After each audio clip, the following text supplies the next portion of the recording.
Try to remember your third birthday. Can you see the cake? Can you hear the room? For most of you, there's nothing there, just a blank page where a memory should be. This isn't a flaw in your brain. It's not because you were too young to understand.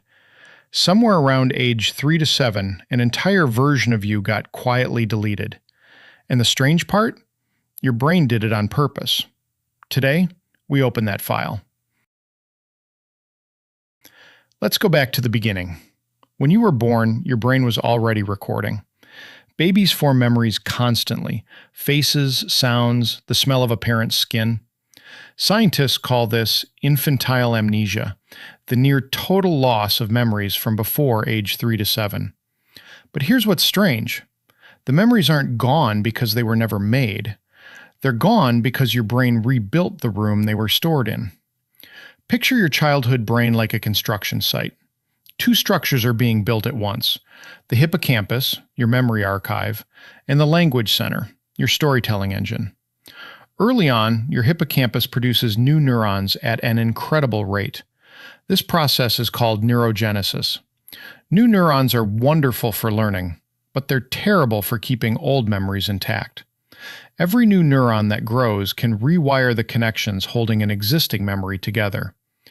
Imagine a filing cabinet that gets reorganized every single night before you're even done using it. That's your toddler brain, rebuilding its own archive faster than it can file anything permanently. At the same time, you didn't have language yet. Not real language. And memory needs language more than you'd think. You store memories as stories, not raw footage. Without words for yesterday, before, or after, there was no shelf to put those memories on. So the moments happened. They just had nowhere to stay. Here's the part that changes everything. Those early experiences didn't vanish without a trace. Studies on early attachment show something remarkable. The emotional imprint often survives, even when the memory doesn't. A child who felt safe, held, and soothed carries that pattern forward, without a single memory to explain why.